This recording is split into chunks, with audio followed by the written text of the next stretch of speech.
In the shadowed corners of every bustling metropolis, there exists a parallel universe of hands that build, maintain, and nurture our world without recognition. These are the first to arrive and the last to leave. The ones who know your name, though you may never learn theirs. They are the night shift cleaners who ensure your morning coffee is enjoyed in spotless surroundings, the maintenance workers who keep the lights on and the water running, the caregivers who tend to our most vulnerable with tender attention that goes unwitnessed by society at large. They form what we might call the invisible infrastructure of our daily existence, essential yet unseen, fundamental yet forgotten. Consider for a moment the elderly grandmother who spends her modest pension on medications for her grandchildren. The single parent working multiple jobs who still manages to summon a smile when crossing the threshold of home. The neighbor who quietly leaves food for stray animals, never mentioning this daily ritual to anyone. These are the silent pillars holding up the architecture of our communities, never demanding applause for their load-bearing role. Modern invisibility in a hypervisible age. Did anyone see that? In our current culture of constant documentation and performative virtue, this question haunts our actions like never before. We live in a paradoxical time when visibility has become currency, yet essential work remains stubbornly invisible. The algorithms that govern our attention economy rarely reward the quiet dignity of consistent care. Instead, they elevate the spectacular moment, the dramatic rescue, the tear-jerking surprise captured in high definition. But what of the goodness that exists in darkness? What value does a kind act hold when no phones are raised to record it? When no witnesses are present to validate its occurrence? Does unobserved compassion still matter in a world obsessed with being seen? In 19th century St. Petersburg, a humble clerk named Makar wrestled with these same questions, though in a different context. As portrayed in Dostoevsky's first novel, Poor Folk, this ordinary man, a mere copyist whose existence seemed as small as the letters he reproduced on documents that would never bear his name, demonstrated extraordinary kindness toward a young orphaned woman named Varvara. Through their exchanged letters, we witness a man who would sell his last coat to provide for another, who would deny himself basic comforts to ensure someone else's dignity remained intact. What fascinates us about Makar is not merely his goodness, but how this goodness persists in a vacuum of recognition. The clerk faces daily humiliations, lives in cramped squalor, goes hungry, and yet his central concern remains Varvara's welfare, that she might experience life with some measure of dignity. His letters stand as testaments to a humanity that persists even when crushed by the most degrading circumstances.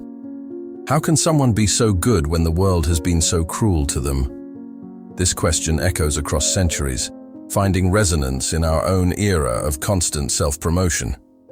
Contemporary society teaches us that every action should be photographed, shared, monetized.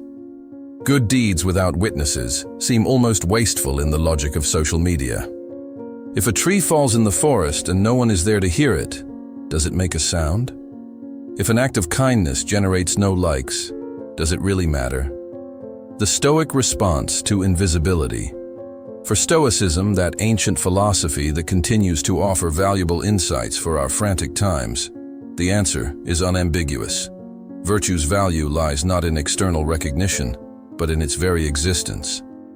Marcus Aurelius taught that we should do good as a vine produces grapes, naturally without expectation of reward, simply because that is its nature. Epictetus emphasized that we should not seek to have events happen as we wish, but to accept them as they occur, so that our life might flow with serenity. This thought finds echo in Makar's life. He doesn't help Varvara to be praised or recognized. He doesn't even expect his affection to be reciprocated in equal measure. There's a purity in his devotion that defies our modern understanding of relationships, always mediated by calculations of reciprocity. Yet this silent goodness is frequently mistaken for weakness. In a culture obsessed with assertiveness and visible victories, those who simply serve without fanfare are seen as naive or submissive. The aggressive executive is celebrated. The nurse who spends nights in vigil remains anonymous. The digital influencer accumulates followers. The teacher who transforms lives never appears in trending topics. It's as if only what makes noise deserves to be heard, as if only what shines deserves to be seen. However, there is a profoundly Stoic choice in doing good even when no one is looking. It is recognizing that an act's value doesn't lie in its external effect, but in its correspondence with our deepest nature. Seneca emphasized that true happiness comes from living according to reason and virtue, not from others' approval. Those who act with kindness not to be noticed, but because they cannot conceive of acting otherwise, carry a wisdom that many philosophers take a lifetime to achieve. They intuitively understand that our humanity is not measured by the recognition we receive, but by the compassion we offer when no one is watching. When love becomes erasure. This abnegation reveals a more complex face of love, when caring for another means progressively erasing oneself. Dostoevsky's character illustrates the paradox of a goodness that, taken to extremes, can become a form of self-destruction. There exists a subtle point where care ceases to be an act of love and transforms into a form of disappearance. It's as if, gradually, the caregiver becomes merely a function, no longer an individual with desires, needs, and dreams of their own, but only a means for another's well-being. Their boundaries dissolve until their identity is completely absorbed by the mission of protecting the other. This phenomenon doesn't belong solely to the pages of a 19th century Russian novel. Today, we see its reflections in multiple contexts. Parents who completely abdicate their lives for their children. Spouses who lose their individuality in asymmetrical relationships. Caregivers of elderly or disabled individuals who gradually abandon any personal life. Like a mirror of Dostoevsky's society, our era also produces people who cease to exist for themselves while existing entirely for others. Stoicism offers a valuable perspective on this dilemma. In Stoic philosophy, care for others is seen as part of our rational and social nature. Epictetus emphasized that we are born to cooperate, just as feet, hands, and eyes cooperate for the body's good. There is wisdom in the maxim that what is good for the hive is good for the bee, recognizing our fundamental interdependence. However, the Stoics themselves would caution against complete self-annulment. Marcus Aurelius, while preaching service to humanity, also emphasized the importance of preserving inner serenity and balance. Seneca defended that virtue includes self-care, not as indulgence, but as responsibility. After all, how can we continue to serve if we destroy ourselves in the process? Makar's trajectory illustrates the dangers of this boundless devotion. As his financial situation and health deteriorate, his capacity to help Varvara also diminishes. His self-sacrificing love creates, paradoxically, a dependency that becomes unsustainable. There's a profound lesson in this contradiction. When we completely negate ourselves for another, we may end up failing at the very thing we set out to do: protect. This dynamic of self-annulment often hides motivations more complex than pure generosity. For many, possibly for Makar himself, obsessively caring for another can be a way to avoid confronting one's own wounds. Constant attention to others' problems offers a convenient distraction from our unprocessed pain. The caregiver's martyrdom may, in certain cases, mask an inability to deal with their own emptiness. In relationships marked by such extreme asymmetry, a dangerous codependency develops.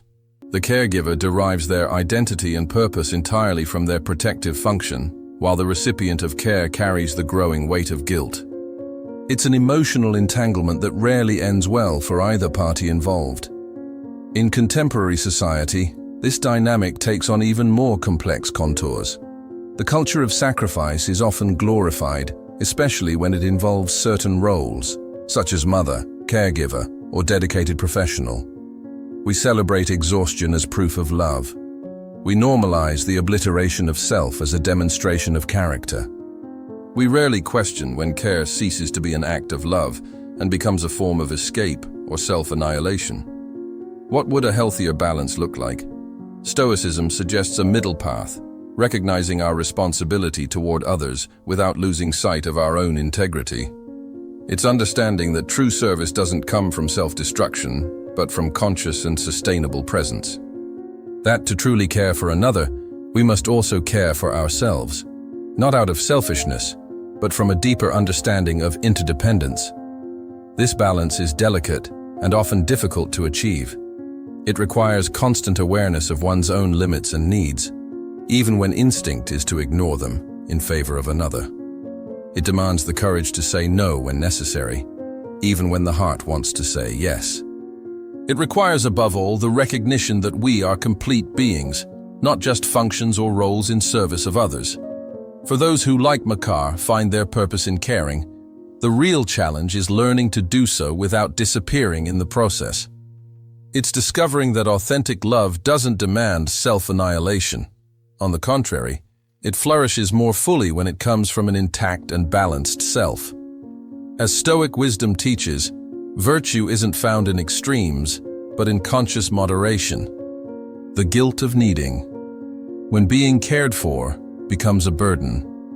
If for Makar love manifests as a progressive erasure of self, for Varvara it comes accompanied by an equally heavy burden. The acute awareness of being a weight in the life of someone who already carries so much. Each gift, each coin, each gesture of protection received becomes simultaneously a comfort and a silent accusation. The young orphan lives divided between gratitude for her protector's kindness and the crushing guilt for being the reason for his sacrifices. This cruel dynamic, where receiving help transforms into an experience of shame, echoes through time to our own era. How many people today resist asking for help, preferring to suffer in silence rather than bother others? How many elderly refuse to share their needs with their children to not be a burden?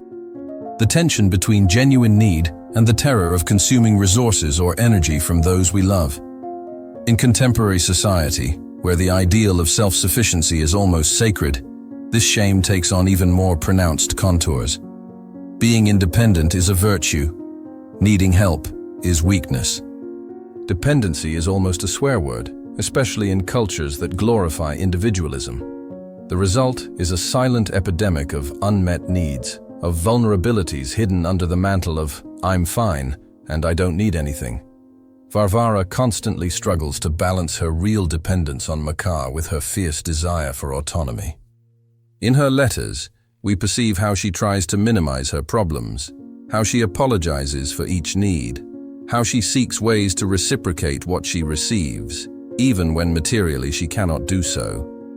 There is a constant effort not to be just the recipient, to maintain some dignity, even in the position of dependence. Stoicism offers a potentially liberating perspective on this shame of needing. Epictetus, himself a former slave who intimately knew the humiliations of dependency, emphasized that it is not external circumstances that determine our worth, but how we react to them. Need in itself is not shameful. It is simply a temporary condition of human existence. Following this line of thought, accepting help when necessary would not be a sign of weakness, but of wisdom. Recognizing one's own limits and vulnerabilities would be not only honest, but necessary to live according to nature, a fundamental principle of Stoic philosophy. After all, we are social beings, interdependent by definition. No one goes through life without needing others at some point. However, this serene acceptance of one's own vulnerability is profoundly difficult in a world that values above all the appearance of strength and autonomy. For Varvara, as for many of us, there is something deeply threatening about being seen in a state of need. It's as if, by revealing our dependency, we were exposing ourselves to potentially devastating judgment. This shame intensifies when dependency extends over time. A temporary need may be acceptable. We all go through difficult moments. But when vulnerability extends, when there is no clear prospect of giving back or compensating those who help us, guilt can become unbearable. In contemporary care relationships, this same dynamic frequently creates situations where both parties suffer in silence. The caregiver wears themselves out without admitting their tiredness. The recipient of help blames themselves without expressing their authentic gratitude. Both trapped in roles that don't allow true vulnerability. One cannot confess their limitations, the other cannot fully accept their dependency. The result is truncated communication, where real needs are rarely expressed. The caregiver asks, "Do you need anything?" expecting to hear, "No, I'm fine." And frequently that's what they receive, even when the truth is otherwise.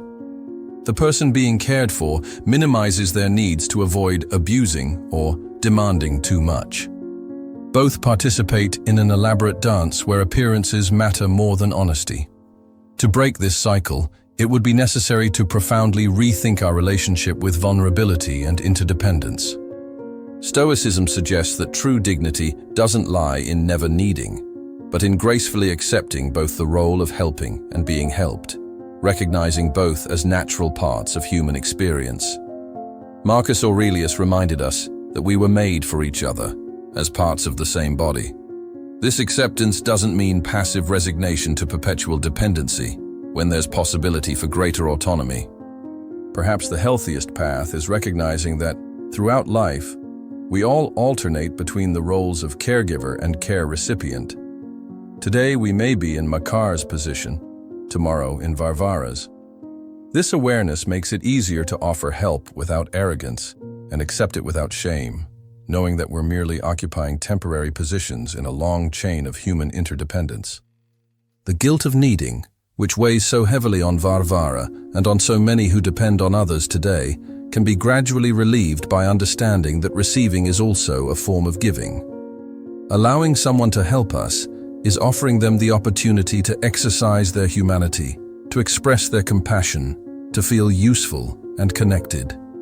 Viewed from this angle, accepting help with gratitude, instead of shame, can be an act of generosity as profound as offering it. For those trapped in Varvara's position, eternally fearful of being a burden, there is possible liberation in understanding that their vulnerability doesn't diminish their fundamental human value. That needing is not failing. That receiving care with dignity can be as noble as offering it with generosity. The dignity of the small. Being good, even when no one sees. In the final pages of Poor Folk, we are confronted with the merciless reality of social invisibility. Makar, after all his sacrifices, remains anonymous in the world's eyes, an insignificant public servant living in a dark corner of St. Petersburg, whose acts of kindness will never be recorded in any book beyond the letters he exchanges with his protégé. His generosity will never be the subject of conversations in elegant salons. His daily sacrifice will never inspire poems or songs. To the society around him, he is just one among the many poor who populate the narrow streets of the Russian capital. However, there is a silent grandeur in his existence that defies all conventional metrics of success. Makar, in his simplicity, embodies a truth that both Stoicism and the deepest spiritual traditions have emphasized through the centuries. True character is revealed not when the spotlights are on, but in the choices we make when no one is watching. Our contemporary societies, obsessed with visibility and external recognition, frequently lose sight of this essential dimension of virtue. We live in a time where good is measured in likes, shares, and engagement metrics. Kindness has become content, compassion, performance. The charitable gesture undocumented for networks almost seems not to have happened. As a result, we've created a culture where an action's value is determined less by its intrinsic substance and more by its ability to generate public approval. Against this overwhelming current, those who act with kindness, far from cameras, offer a silent but powerful counterpoint. Their lives remind us that true good needs no audience, that authentic virtue is autotelic. It is an end in itself, not a means to obtain recognition or advantage. That there is a profound satisfaction, which no external applause can match, in simply doing what is right because it is right. Stoicism deepens this understanding, offering a perspective that values inner coherence above fame or status. Seneca emphasized that living well is not a matter of accumulating wealth or honors, but of maintaining moral integrity even in the most adverse circumstances. Marcus Aurelius, although Emperor of Rome, wrote in his private diaries that we should do good without expecting gratitude or recognition, like a vine that produces grapes without expecting applause for its fruits. This Stoic posture doesn't imply indifference to others' suffering or a cold detachment from the world. On the contrary, it recognizes our profound interdependence and responsibility for each other. But it liberates kindness from the need for external validation, allowing a purer compassion, less contaminated by calculations of reciprocity or pursuit of prestige. This silent authenticity is particularly powerful in an era of carefully constructed narratives and meticulously edited digital personas. While many of us live divided between a polished public image and a more complex private reality, modern anonyms present a rare integration. They are what they appear to be, without the need for filters or social masks. There is something deeply liberating in this possibility of being good without seeking validation, of doing small acts of kindness that no one will ever know about, of caring for someone who may never be able to reciprocate, of planting trees whose shade we will never enjoy. This form of kindness transcends utilitarian calculation and touches something more fundamental about our humanity, our capacity to act with compassion even when it brings us no tangible advantage. In the end, the question that titles this reflection, "What if no one notices?" perhaps contains its own answer. Perhaps the deepest value of our actions doesn't lie in their external recognition, but in the inner transformation they operate. Each unrecognized act of kindness shapes our character, reinforces our integrity. As Epictetus taught us, it is not things themselves that disturb us, but our opinions about them. Similarly, it is not the lack of recognition that diminishes the value of a good action, but our mistaken belief that this value depends on others' eyes.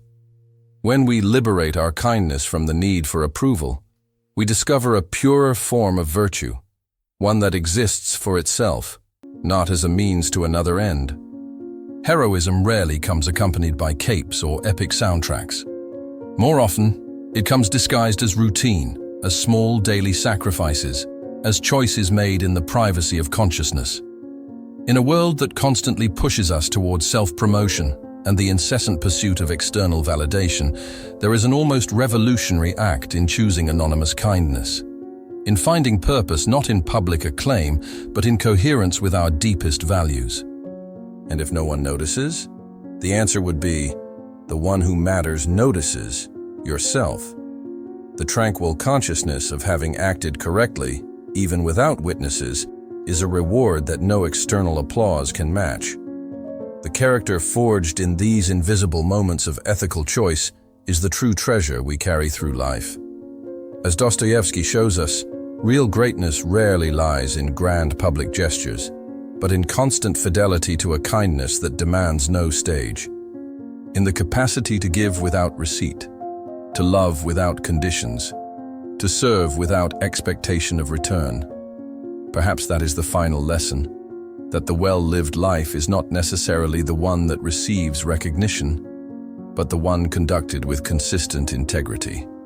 That good done in secret might be the purest of all. That, in the end, the question is not whether someone noticed, but whether we remained faithful to the best in ourselves, even when no one was watching.